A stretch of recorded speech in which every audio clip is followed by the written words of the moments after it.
Hey, welcome to a quick A special edition of the Level 5 podcast. special edition already. Look at that. We're only 4 episodes in, and this is already a special edition. We have a special edition. We have a side podcast that we're going to create. Not really, but we tell them we would. I hope that gets into the next one, into the last one, because that would be awkward. What, a spinoff? If we don't mention the spinoff, but I just mentioned the spinoff in this one. We cut that out, but now we're putting it back in. No. I think it's definitely going to be in here. We actually, it might not be because of what the contents of this particular one. See the end of this podcast to know what we're talking about right now. Our conversation went really long this last time. We just enjoy each other that much, and so we cut some of it out. But guess what? We're putting it in right now, special for you.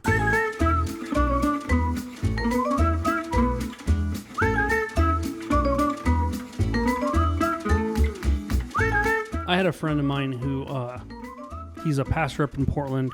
I actually met him when I lived in Vegas, but now he's a pastor up in Portland. And he gave me a message. Oh, hey, you're in Long Beach? I was like, yeah, it's been on my profile for a long time. He goes, oh, I'm in Long Beach. And I was like, I wish I would have known this before. Right. I could have possibly scheduled something around you, but it's all good. Yeah. They were visiting Disneyland, which is one of my favorite places to go. It is a place to go. It's so expensive. It absolutely is so expensive. But I'm an engaged man, and my fiance enjoys going as well. We don't have kids that we have to pay for. There you go. We were joking the other day. It's like, we might want to convince our kids that they can't go until they're 18. It's an adult-only place. They can go until they're 3. Yeah, Disney has a weird policy. It's from 3 to 18 you can't go. Yeah. It's weird. And then we'll have to convince their grandparents that they cannot take their grandkids to Disneyland. Because it'd be cheaper for us. Yeah. But we still enjoy going. We had I'm going to be a horrible parent. You'll grow into it. Oh. When we first moved down here, we bought passes because I had been given a huge gift card for graduating, and so we used that, and it only was a little bit more money to get the passes. But our youngest was only like 1.5, so he was free, and so it was just me and Liz, and then our 2 boys, and so it was still a lot, but it was more manageable because we had that huge gift card, and we did it for a year, and then so when that year ran out, James was now old enough to require so we had to pay for him. He was no longer free, and it was like I think for the 5 of us, it was then like $1,000 something, like a one-time payment of $1,000, and then like still like $80 a month or something like that, and it was insane. It was so much. Yeah, it's not much better right now, and I have the you can go every day of the year pass with parking and stuff. But the fiance and I love it. We use it for our date nights. It's great. It's fantastic for that. I will say that the few times that Liz and I got to go there, we did date nights and we went to Disneyland. They were the best. Like walking around there with your significant other is fantastic. Yeah. Now, as a married man, how do you and Liz, this is going to completely change topics, but I'm going to go for it. How do you and Liz like date each other right now? Do you guys date each other? For those of you not watching on video, he's just nodding his head like, I should have an answer for this. I don't have a great one. I'm assuming it's the facial expression.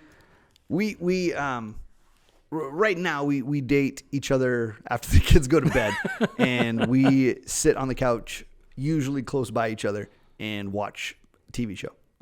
Whether that's Walking Dead or SVU or something random on the YouTubes. Shows that might not be kid appropriate. Right. The kids will get up occasionally, and they'll come out and they'll be like, "Oh, sorry, there's a lot of gruesome things happening on the TV right now. Just go back to bed." Is that a naked person? SVU. No, I don't think they do that. They don't SVU. actually show. No, mostly just the Walking Dead. That's kind of our jam. But there are times. So what makes it difficult, right, is that we have 3 boys. And so that's a lot. We live in a really small apartment, and so that's a lot to be like, hey, 2 random people come over here and watch these 3 crazy boys in our small apartment with animals. It's a lot. And not to mention just paying for that. Like I think like the going rate is like, I don't know, it's like $10 an hour per kid. Like I might need to become a babysitter. Like I think it's even more than that. Even I mean, we've been really lucky that the times that we've had babysitters, they've actually refused to take money from us, and so it's been just a really big blessing to us, and it just really helps us out. And so we just don't do it very often. You don't date outside the house very often. No, it's just it's expensive. It's like we're asking a lot of other people, and just because a lot of the horror stories that are out there in regards to kids and abuse and things like that, like we have a pretty standard policy of having 2 people. So we have 2 people come over and watch our kids, just better for accountability. And although now that our boys are getting older and they're able to communicate a little bit more, we probably wouldn't be as worried about that. But it just feels safer, and it helps us, peace of mind or whatever. And so that's what it is. We would love to. I mean, even just going in, because there were times when we would drop the kids off for like Awana, and we'd just go to like Target and just walk around Target. It was fantastic. That's it. Simple date. Super easy. I do remember walking around like Walmart as a kid, like probably as like 18, 19-year-old kid. I say that's a kid now because I'm old. You're very old. But yeah, I do remember just enjoying that time and doing that and finding the simple dates and stuff like that. Like one date, I brought my fiance along with me as I did Uber Eats driving. Oh yeah. Yeah, we just sat in the car, talked to each other and then ate food along the way. But to me, that was a really simple date. Didn't sound very romantic, but we got to experience each other the entire time talking, right, and then make a little extra money on the side. And I think that's the key to dating, is just being able to communicate, especially when you have kids, because everything becomes so much around doing stuff for the kids. Feeding them apparently is important. And so you've got to keep doing that, getting them to do their homework, getting them in bed, brushing their teeth, making sure they don't stink, like all these different things. And so a lot of the conversation between parents is about taking care of the kids. And so it sometimes you forget, and I don't think intentionally, but you just forget to check in with each other. Now, text messaging has made that a lot easier to stay in contact with your significant other, that you can text all the way throughout the day.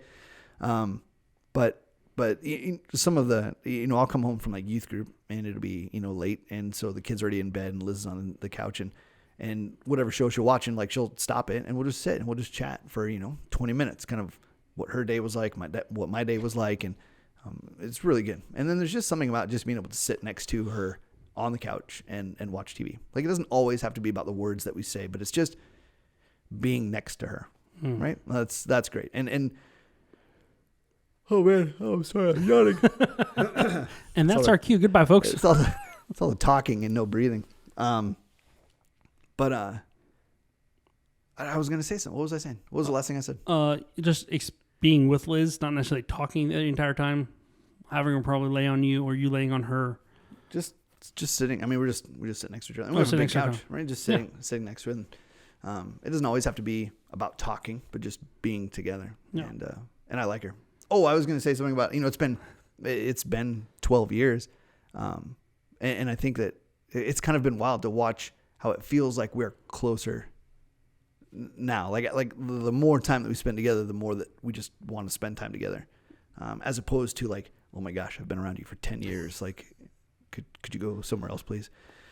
I know that there are families that have like they're like, and this is probably a benefit to having a really small apartment, is that I can't go just be like, I'm just going to go play in the garage for 2 hours, right? like we're always around each other. Like, I don't have an option. I can't go anywhere else. And so we've had to figure out how to just be okay with being around each other. And now it feels weird when we're not. I grew up, in fact, the girl that I was engaged to before Liz, which we'll save that for another time. She grew up in their house. They had a garage, and her dad was always in the garage. Like, he was never with the family. He was never, like, he would come out for dinner and then go right back to the garage. Like, he was never a part of the family. And his presence was sorely missed. And it was felt in the whole family that he wasn't there. And so I love the fact that we're always together. I don't always love the fact that we're always in each other's space, because sometimes it's like, I just want to be alone. But hindsight, I love that we're always together. My fiance, so we started dating during COVID times. Loving COVID is probably the name of our biography. Loving COVID? Yeah, loving COVID. Love in COVID, yeah. Not loving, not like McLovin. Not we're loving COVID. No. So not loving COVID, not in. lovin'. Yeah. Love. Not Mark Levin, no. LOVE space IN. Yep, space COVID. COVID. Yeah. It's a working title. We'll figure it out. Be a side podcast to this one, a spinoff. Look at that. We're only 3 episodes in. We got a spinoff in the works. But so we didn't have a lot of like that close conversations and times like that in the very beginning of our relationship because we were all scared of COVID. And to some degree, we're trying to be serious about things, and I had family members that were really scared about it. And so trying to be respectful of them. And I didn't want them like, oh, he's hanging out with this random person, which at the time, that's what she was effectively. Right. And then he's going to go hang out with us. And is he going to bring COVID to us and stuff like that? So I was trying to be respectful and play that game of what's the best way to handle all that. And it wasn't until much later on our relationship that I actually got close to her and spent more time with her. And that's that our relationship has grown so much more because we've been able to actually spend time together. And this isn't trying to knock on long distance relationships. I know people that have had long distance relationships that have worked, but it just, I can't do it. I tried it for a few months in COVID and did not go for me. Right. And I told her, I was like, there were times in the beginning I was like, I don't know, but I had to tell myself, you don't have an accurate representation of it because you haven't actually been dating. You've been talking. Right. And I think that speaks to just how like God made us. God made us to be together with other people. He didn't make us to essentially even how we lived during the pandemic of doing things over Zoom and being apart, that God made us to be together. Like there's just something about that. We shouldn't be separated. And so when you're in a dating relationship and being separated and you're trying to get to know this person, you can have those conversations, but there's something about actually being together that makes it feel like, oh, this feels like the way it's supposed to be. It's funny. There are times now like, oh, what do you want to do? It's like, I don't care what we're doing as long as it's you and I together. Mm-hmm. We can just hang out at the house. We can go hang out with friends or whatever. But as long as it's us two, that's what I want there. And she'll be like, really? That's what you want? I was like, yeah. I enjoy being with you. I also enjoy being with other people, but it's you first in my mind, and then everyone else can kind of get into that. I am so thankful that she joined us in our ministry here with the youth. I am very excited. Well, I'm just thankful because I get to spend more time with her. You're thankful because you have a female leader. It's slightly different reasoning, but yes, I am so thankful. Yeah. I know that she doesn't always listen to the podcast, so she won't hear me gushing over her right now. Suck it. It's just funny because I don't think my wife listens to it.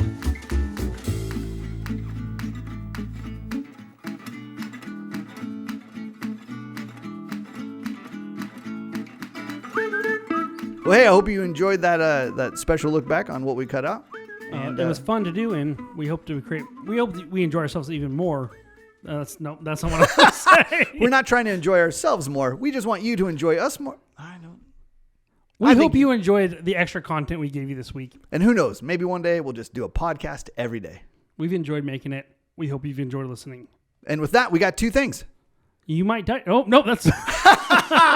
We got 2 things. You are loved. And you might die tonight.